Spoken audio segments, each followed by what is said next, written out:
মেয়েলি কণ্ঠে জোরালো চিৎকার ভেসে আসছে দূর থেকে। রিক্সাটা দাঁড় করিয়ে সামনের দিকে এগোতে লাগলাম। যতই সামনে যাচ্ছি ততই চিৎকারের আওয়াজটা স্পষ্ট হচ্ছে। মেয়েটা বলতেছে, বাঁচাও বাঁচাও, প্লিজ তুমি আমার সাথে এমন করিও না প্লিজ। ছেলেটা বলতেছে, ওই তুই কি ভাবছিস আমি তোকে এমনিতেই ছেড়ে দিব? মেয়েটা বলতেছে, প্লিজ তুমি আমার সাথে এমন করিও না, আমি তোমার পায়ে ধরি। ছেলেটা বলতেছে, মাফ, তোর বাবার কারণেই আজ তোর এই দশা। সেদিন তোর বাবার অপমান সইতে না পেরে আমার বাবা আত্মহত্যা করেছিল। সেদিন থেকে সিদ্ধান্ত নিয়েছিলাম তোর বাবাকে মেরে ফেলবো। বারবার চেষ্টা করেও ব্যর্থ হয়েছি, তাই তোর সাথে প্রেমের নাটক করলাম। আজ আমি সার্থক, তোকে আজ আমি মেরে ফেলবো, আর তোর বাবা বুঝবে আপন মানুষ হারানোর যন্ত্রণা কি। এই বলে লোকটা হাহা করে হাসতে থাকে। মেয়েটা বলতেছে, কি তুমি আমাকে মেরে ফেলবে? এমনটা করিও না প্লিজ, আমি তোমাকে খুব ভালোবাসি। ছেলেটা বলতেছে, ভালোবাসা? তোর মৃত্যুতে বুঝবে তোর বাবা আপনজন হারানোর যন্ত্রণা কি। ভয়ে আমার গলা শুকিয়ে আসছে, কি করব বুঝতে পারছিলাম না। আশেপাশে খুঁজে কোথাও কিছু পাচ্ছিলাম না, তাও খুঁজতে থাকলাম। রাশেদ হাতে একটা চাকু নিয়ে তন্নির দিকে এগোতে লাগলো। তন্নি ভয়ে কাঁপছে আর বলতেছে, প্লিজ রাশেদ, আমার জানে মেরো না, আমি জান ভিক্ষা চাইতেছি।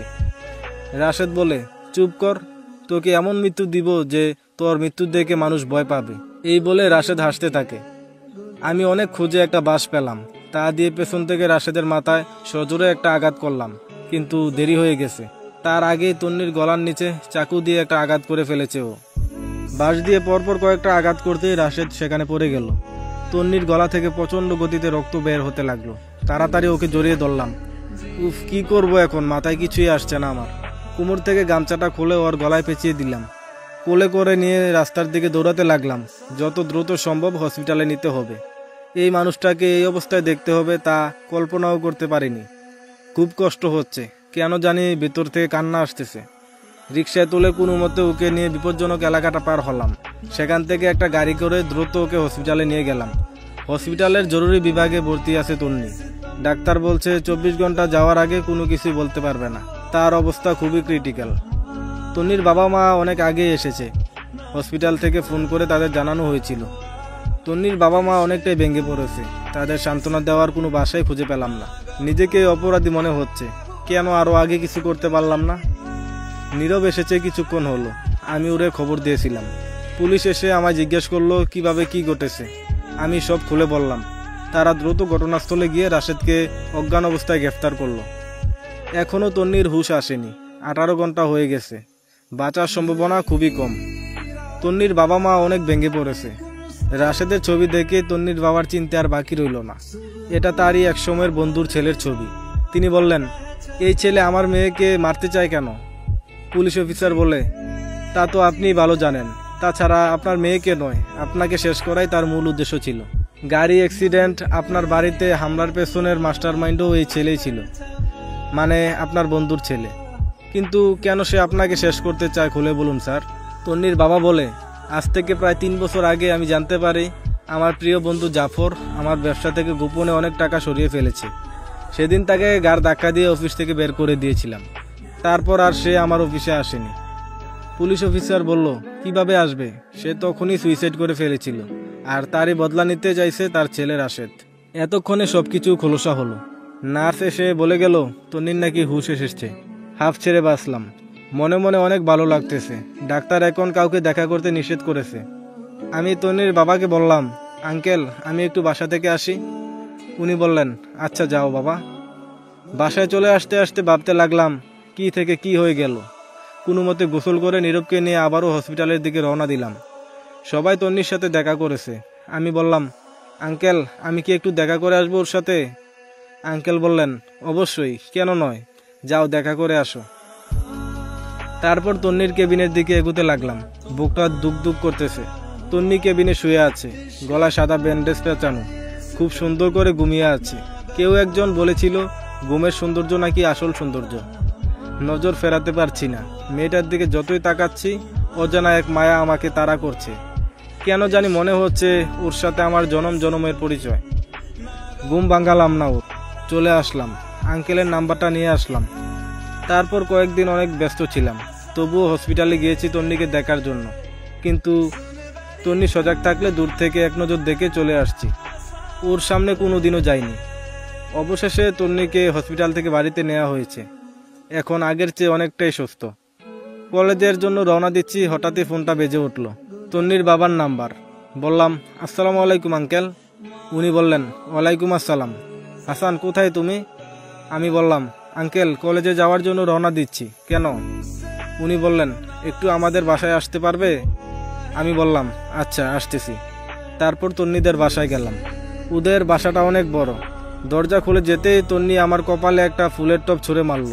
প্রচণ্ড গতিতে আসায় কপালটা খানিকটা কেটে গেছে। তন্নির বাবা রেগে গিয়ে তন্নিকে একটা থাপ্পড় মারল। আমার কপাল থেকে রক্ত বের হওয়া দেখে উনি ফার্স্ট এইড বক্স এনে ব্যান্ডেজ লাগিয়ে দিতে দিতে বলল, বাবা, তন্নিকে বাসায় আনার পর সব কিছুই ঠিক ছিল, কিন্তু সকাল থেকে হঠাৎ করে ও পাগলামি শুরু করেছে। সামনে যা পাচ্ছে সব ভাঙতে শুরু করেছে, কারো কথাই শুনছে না। আমি বললাম, আচ্ছা আমি দেখছি কি করা যায়। তারপর তন্নির কাছে গেলাম। আমাকে দেখে প্রচণ্ড ভয় পেতে লাগলো। আমি ওকে বললাম, কি হয়েছে, আপনি এমন করছেন কেন? ও বলল, তুমি আমার কাছে আসবা না, একদমই কাছে আসবা না। আমি বললাম, আরে কি হয়েছে আপনার, এমন করছেন কেন? ও বলে, না তুমি আমাকে মেরে ফেলবে, তুমি আমার কাছে আসবা না। আমি যতই ওর কাছে যাওয়ার চেষ্টা করছি ততই ভয়ে ও রুমের কোণার দিকে যাচ্ছে। তন্নি ওর বাবাকে উদ্দেশ্য করে বলে, বাবা তুমি ওকে বলো এখান থেকে চলে যেতে, ও আমাকে মেরে ফেলবে। তন্নির এই অবস্থা দেখে আমার অনেক খারাপ লাগতেছে। আমি বললাম, আঙ্কেল ওকে ডাক্তারের কাছে নিয়ে যাওয়া উচিত, এইভাবে চলতে থাকলে ও নিজের কোনো ক্ষতি করে ফেলতে পারে। আঙ্কেল বললেন, হ্যাঁ তুমি ঠিকই বলেছ। চলে আসবো তখনই কাজের বুয়া চিৎকার শুরু করেছে, খালু খালু, আপামনির হাত কেটে গেছে, অনেক রক্ত বের হইতেছে দেখুন। দৌড়ে গেলাম ওর কাছে। আমাকে দেখে ও আরো পাগলামি বাড়িয়ে দিল। জোরে একটা থাপ্পড় দিলাম ওর গালে। কেন এমন করছেন আপনি, কেন নিজের ক্ষতি করতেছেন? তন্নি চুপচাপ হয়ে গেছে, আর কোনো কথা বলতেছে না। নিজ হাতে ওর হাতে ব্যান্ডেজ লাগিয়ে দিলাম। আঙ্কেল হা করে তাকিয়ে আছে। ওনার সামনে ওনার মেয়ের গায়ে হাত তুলেছি, ওনার মোটেও ভালো লাগেনি, তাও কিছু বললেন না। তন্নিকে জিজ্ঞেস করলাম, মুখটা এমন শুকিয়ে আছে কেন, সকাল থেকে কিছু খাননি? ও চুপচাপ বসে রইল, কোনো কথা বলছে না। কাজের বুয়া বলল, না ভাইজান, আপামনি সকাল থেকে কিছু খায়নি। আমি বললাম, আপনি ওর জন্য খাবার নিয়ে আসেন। তারপর প্লেটে করে ভাত নিয়ে আসলো। আমি ওর মুখে তুলে দিয়ে খাওয়াতে চাইছিলাম, কিন্তু ও খেতে চাইছে না। কি হলো, আবার থাপ্পড় দিতে হবে? চুপচাপ লক্ষ্মী মেয়ের মতো হা করেন বলছি। ভয় পেয়ে ও খেতে শুরু করলো। নিজ হাতে ওকে খাইয়ে দিলাম। তারপর আসার সময় আঙ্কেলকে বললাম, আঙ্কেল আপনি দ্রুত ওকে ভালো কোনো ডাক্তার দেখান। এই বলে আমি বাসায় চলে আসলাম। অনেকদিন ধরে রিক্সাটা নিয়ে বের হওয়া হয় না। সকাল সকাল কলেজে গিয়েছিলাম, তন্নিকে ছাড়া কিছুই ভালো লাগছিল না, তাই ক্লাস না করে চলে এসেছি। রিক্সা নিয়ে বের হলাম। ইদানিং লক্ষ্য করলাম একটা ছেলে খুব মনমরা হয়ে থাকে। এই ছেলেটা কয়েকদিন আগেও আমার রিক্সাতে পুরো বিকাল একটা মেয়েকে নিয়ে ঘুরেছিল। ছেলেটা আমায় ডাক দিল, এই মামা যাবেন? আমি বললাম, কোথায় যাবেন ভাইয়া? ছেলেটা বলল, আপনার যেখানে মন চায় যান, আমি সারা বিকেল ঘুরবো। রিক্সা চালাতে থাকলাম।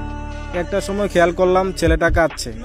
এক সাইডে রিক্সাটা দাঁড় করিয়ে বললাম, ভাই আপনার কি হয়েছে, এভাবে কাঁদছেন কেন? ছেলেটা বলে, একটা মেয়েকে প্রচণ্ড পরিমাণে ভালোবাসতাম, সে আমার সাথে ঝগড়া লেগে আমার সাথে সম্পর্ক শেষ করে দিছে। আমি বললাম, ভাই একটু খুলে বলুন, আপনার হেল্প হয়তো করতে পারবো না, কিন্তু আপনার মনটা হালকা হবে। ছেলেটা বলতে শুরু করলো, ভাই ওর সাথে আমার 1 বছরের সম্পর্ক। পরিচয়টা ছিল সেদিন ওদের স্কুলে বার্ষিক ক্রীড়া প্রতিযোগিতা ছিল। সে সাদা শাড়ি, হাতে কাচের চুড়ি, মাথায় বেলি ফুল গুজে এসেছিল। সেদিন প্রথমবার দেখেই তার প্রেমে পড়ে গিয়েছিলাম। তারপর প্রত্যেকদিন ক্লাস ফাঁকি দিয়ে ওর স্কুলের সামনে চলে যেতাম ওকে দেখতে। প্রথম দিকে সে খেয়াল করলেও পাত্তা দিত না। তার সাথে প্রায় প্রত্যেক দিনই দেখা হতো, কিন্তু কখনো কথা বলতে পারিনি। অবশেষে তার বান্ধবীর সহায়তায় তার সাথে কথা বললাম। এভাবে ওর সাথে একটু একটু কথা বলা থেকে অভ্যাসে পরিণত হয়েছে। গত কয়েকদিন ধরে সে আমার সাথে কথা বলছে না, আমাকে সব জায়গা থেকে ব্লক করে দিছে। আমি ওর সাথে কথা না বলে থাকতে পারছি না। প্রত্যেকটা সময় ওর কথা মনে পড়ে। কান্না করতে করতে ছেলেটা বলল। আমি বললাম, ভাই চিন্তা করিয়েন না, সব কিছু ঠিক হয়ে যাবে। আল্লাহর উপর ভরসা রাখুন, উনি যা করেন ভালোর জন্যই করেন। ভাই তাই যেন হয়। তারপর কিছুক্ষণ পরে মানসিক হসপিটালে যাচ্ছি। তন্নির বাবা ফোন করেছিলেন জরুরি যেতে। ও হ্যাঁ, তন্নিকে সেখানে ভর্তি করেছে। ওখানে গিয়ে আমার কেমন জানি লাগলো। তন্নি খাবার খেতে চায় না, পাগলামি বাড়িয়ে দিয়েছে। ওকে যেই রুমে রাখা হয়েছে সেই রুমের দিকে গেলাম, ওর হাত পা বেঁধে রেখেছে। আমি চিল্লাতে চিল্লাতে বললাম, ডাক্তার ডাক্তার, ওকে কে বেঁধে রেখেছে? ডাক্তার বলল, আমরা বেঁধে রেখেছি, নয়তো উনি নিজের ক্ষতি করে ফেলতে পারে। আমি বললাম, এক্ষুনি বাঁধন খুলে দিন। ডাক্তার বলে, কিন্তু উনি যদি নিজের কোনো ক্ষতি করে ফেলে? আমি বললাম, আপনাকে খুলে দিতে বলছি, খুলে দিন।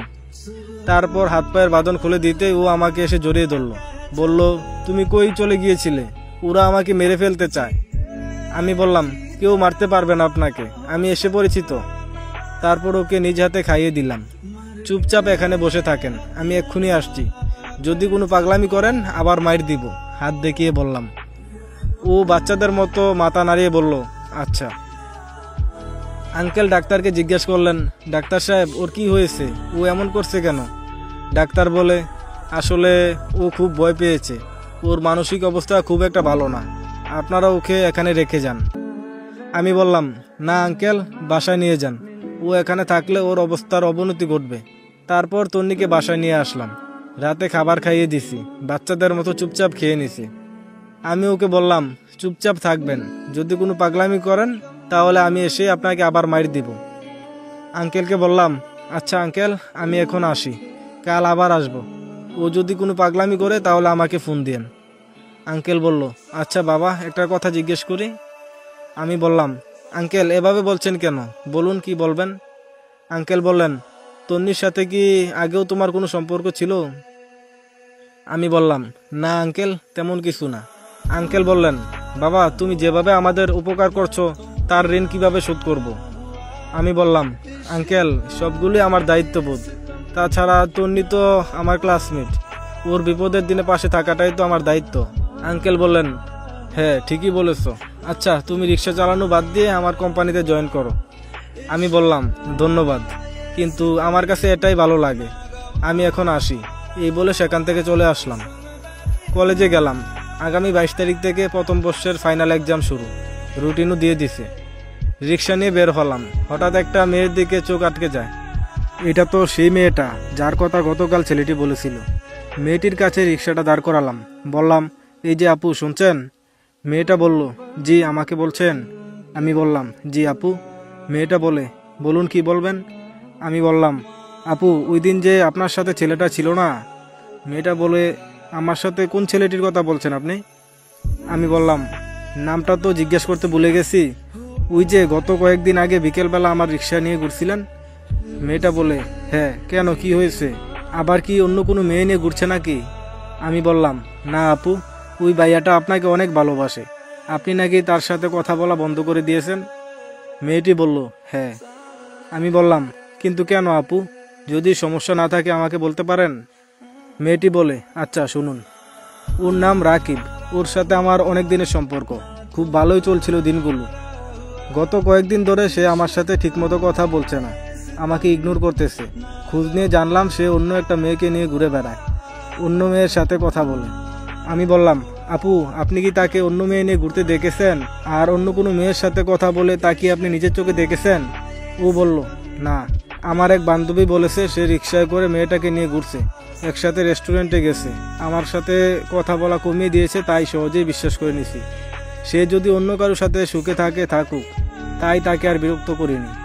আমি বললাম, আপু, আপনার ভাইয়াটার সাথে কথা বলা উচিত, অন্য কারো কথায় সুন্দর একটা সম্পর্কের ফাটল ধরে, আপনাদেরও তেমনটাই হয়েছে, আর আমার মনে হয় না ভাইয়াটা আপনাকে ঠকিয়েছে। ও বলল, কিন্তু আপনি কিভাবে বলছেন যে সে আমায় ঠকায়নি? আমি বললাম, কালকে বিকেলে ভাইয়াটার সাথে আমার কথা হয়েছে, অনেকটা শুকিয়ে গেছে, চোখের নিচে কালি জমে গেছে, আপনার কথা বলতে বলতে কান্না করে দিয়েছিল, আপনাকে অনেক ভালোবাসে। আপনি একবার তার সাথে যোগাযোগ করে দেখেন, ভুল বুঝাবুঝির কারণে আপনি এদিকে কষ্ট পাচ্ছেন আর ভাইয়া ওদিকে কষ্ট পাচ্ছে। চোখে অশ্রু আর মুখে বিশ্বজয়ের হাসি নিয়ে মেয়েটি বলল, আপনি সত্যি বলছেন তো ভাই? আমি বললাম, হ্যাঁ আপু, বিশ্বাস করতে শিখুন, ভালোবাসা সুন্দর। আপুটা ভাইয়ের নাম্বারে আমার সামনে কল দিল, হ্যালো, কেমন আছো তুমি? ছেলেটা বলে, তোমায় ছাড়া একদমই ভালো নেই, লাউড স্পিকারে কথা বলছে। মেয়েটা বলে, সরি, আমি তোমায় ভুল বুঝে অনেক কষ্ট দিছি, আমাকে মাফ করে দাও। ছেলেটা বলে, তোমায় মাফ করবো না আমি। মেয়েটা বলে, আচ্ছা মাফ না করো, যা খুশি শাস্তি দাও আমায়। এভাবে ওরা কথা বলতে থাকে। আপুকে বিদায় জানিয়ে আমি চলে আসলাম। তারা কথা বলতে থাকুক। আসলে ভালোবাসা হারানোর কষ্টটা কেউ না বুঝুক, আমি বুঝি। তাই সম্পর্ক গড়তে ভালো লাগে সবসময়। সন্ধ্যার দিকে তন্নিদের বাসায় গেলাম। আমাকে দেখে আন্টি মানে তন্নির মা অনেক কান্না করতেছিল। বাবা, আমার মেয়েটার কি হয়ে গেল? সে কি আর সুস্থ হবে না?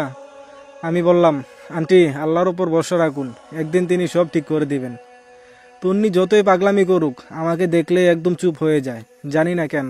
আমাকে দেখলেই চুপচাপ হয়ে যায়, আমার সব কথা শোনে। তন্নিকে বললাম, এই যে শুনুন। আমার দিকে মাথা তুলে তাকালো। বললাম, রুমের এই অবস্থা করেছো কেন? ও অপরাধীর মতো চুপ করে বসে রইল। আন্টি ওকে খাবার দেন। আন্টি ওর মুখে খাবার তুলে দিচ্ছে, তবুও খাচ্ছে না। পরে খাবারের থালাটা হাতে নিয়ে আমি মুখে তুলে দিতে ফটফট করে খেয়ে নিল। আঙ্কেলকে বললাম, আঙ্কেল আপনি না বলেছিলেন আপনার বন্ধু মানসিক বিষয়ে বড় ডাক্তার, আপনি ওনার কাছে তন্নিকে নিয়ে যাচ্ছেন না কেন? আঙ্কেল বললেন, সে তো এখন দেশের বাইরে, কয়েকদিনের ভিতর দেশে আসবে, তখন নিয়ে যাব। আমি বললাম, তাই করেন, তবে যত তাড়াতাড়ি সম্ভব, কেননা আমার কাছে তন্নির অবস্থা খুব সিরিয়াস মনে হচ্ছে। আঙ্কেল বললেন, হ্যাঁ ঠিকই বলেছ, দিন দিন ওর পাগলামি বেড়েই চলেছে। আমি বললাম, হ্যাঁ আঙ্কেল, তাহলে আজ আমি আসি। আঙ্কেল বললেন, ডিনার করে যাও। আমি বললাম, না আঙ্কেল। বাসায় এসে পানি দেওয়া ভাত ছিল, সেগুলো খেয়ে নিলাম। বইগুলো নিয়ে একটু পড়তে বসলাম। সামনে পরীক্ষা এসে গেছে। না, আজ পড়তে একদমই মন বসছে না। মনটা কেমন যেন অস্থির লাগতেছে। পুরনো সিমটা ভরে ইয়াসিনকে ফোন দিলাম। কেমন আছিস ভাই? ইয়াসিন বলল, ভালোই আছি, তুই কেমন আছিস? আমি বললাম, এই তো ভালোই। তোর বাবা এখন কেমন আছে রে? ও বলল, বাবা তো অসুস্থই, চিকিৎসার টাকা ম্যানেজ করা প্রায় শেষ, সামনের মাসে টাকা নিয়ে যাব। আমি বললাম, এত টাকা কি করে ম্যানেজ করলি? ও বলল, বাড়ি বাদে সব জমি বিক্রি করে দিছি। আমি বললাম, ও সরি রে দোস্ত, তোর বিপদের দিনে পাশে থাকতে পারলাম না রে। ও বলল, না মন খারাপ করিস না, তুই তো সবসময় আমার এই বুকেই আছিস। আমি বললাম, হ্যাঁ দোস্ত, আমাদের বাড়ির সবাই কেমন আছে রে? ও বলল, ভালোই তো আছে দেখা যায়, কিন্তু তোর মায়ের সাথে কয়েকদিন আগে দেখা হয়েছিল, তোর কথা বলতে বলতে কান্না করে দিছিল। আমি বললাম, ও আচ্ছা, এখন রাখি রে, ভালো থাকিস। মায়ের কথা শুনে অনেক খারাপ লাগতেছে। আল্লাহ, তুমি আমার সাথে এমনটা না করলেও পারতা, কেন আমার সব প্রিয়জনের থেকে দূরে সরাই নিলা? তবু আল্লাহ যা করেন ভালোর জন্যই করেন। দেখতে দেখতে এক্সাম শুরু হয়ে গেল। আজ প্রথম এক্সাম দিয়ে আসলাম, ভালোই হয়েছে, তবুও আমার মন খারাপ, কেননা তন্নি এক্সাম দিতে পারছে না। গার্ডের কাছ থেকে ফোনটা নিয়ে দেখলাম অনেকগুলো মিস কল দেয় আঙ্কেলের নাম্বার থেকে। কল ব্যাক করলাম। আসসালামু আলাইকুম আঙ্কেল। আঙ্কেল সালামের উত্তর দিলেন। আমি বললাম, আসলে আঙ্কেল পরীক্ষার হলে ছিলাম তো, তাই কল রিসিভ করতে পারিনি। আঙ্কেল বললেন, ও একটু আমাদের বাসায় আসবে, তন্নি যেন কেমন ব্যবহার করছে। আচ্ছা আসতেছি বলে তন্নিদের বাসার উদ্দেশ্যে রওনা দিলাম। এদিকে তন্নি কাউকে চিনতেই পারছে না, এমনকি তার বাবা মাকেও না। তন্নিদের বাসায় আসতে আন্টি কেঁদে কেঁদে বললেন, বাবা তুমি আসছো? তন্নি আমাদের কাউকে চিনতে পারছে না। আমি বললাম, আন্টি ধৈর্য হারায়েন না, আমি দেখতেছি। আমি ওর রুমে ঢুকতেই দৌড়ে এসে আমাকে জড়িয়ে ধরে কাঁদতে লাগলো। কিছুই বুঝতে পারছি না, কিন্তু ওর কান্না দেখে আমার অনেক খারাপ লাগতেছে। ও বলতে লাগলো, তুমি এতদিন আসোনি কেন? আমার তোমাকে ছাড়া ভালো লাগে না। আমি বললাম, এই তো এসে পড়েছি আমি, এখন কান্না করেন না। ও বলল, না তুমি একদমই ভালো না, তুমি আবার চলে যাবে। আমি বললাম, যাব না তো আর। ও বলল, সত্যি? আমি বললাম, হ্যাঁ সত্যি, এখন লক্ষ্মী মেয়ের মতো খাবার খেয়ে নিন। ও বলল, তুমি খাইয়ে দাও। আচ্ছা আন্টি খাবার নিয়ে আসুন তো। ও ওর মায়ের দিকে হাতের ইশারা করে বলে ওঠে, এই দেখো এই লোকটা আমাকে মারতে আসে। আমি অবাক হয়ে গেলাম, তার মানে সে সত্যিই বাবা মাকে চিনতে পারছে না। আমি তন্নিকে বললাম, আরে উনি তো আপনার মা, আর উনি আপনার বাবা। ও বলে, না ওনারা আমাকে মেরে ফেলতে চায়। আন্টি কাঁদতে লাগলো। আঙ্কেলকে ইশারা করে বললাম আন্টিকে নিয়ে যেতে। আঙ্কেলকে বললাম, আঙ্কেল আপনার বন্ধু কি এখনো দেশে আসেনি? আঙ্কেল বলে, এসেছে, বিকেলে ওর কাছে নিয়ে যাব, তুমিও যদি থাকতে। আমি বললাম, আচ্ছা থাকবো আঙ্কেল। বিকেলে তন্নিকে নিয়ে ডাক্তারের কাছে যেতে লাগলাম। ও প্রথমে বের হতে চাইছিল না, পরে যখন বলেছি আপনাকে নিয়ে ঘুরতে যাব, তখনই রাজি হয়েছে। ডাক্তার তন্নিকে দেখে বললেন,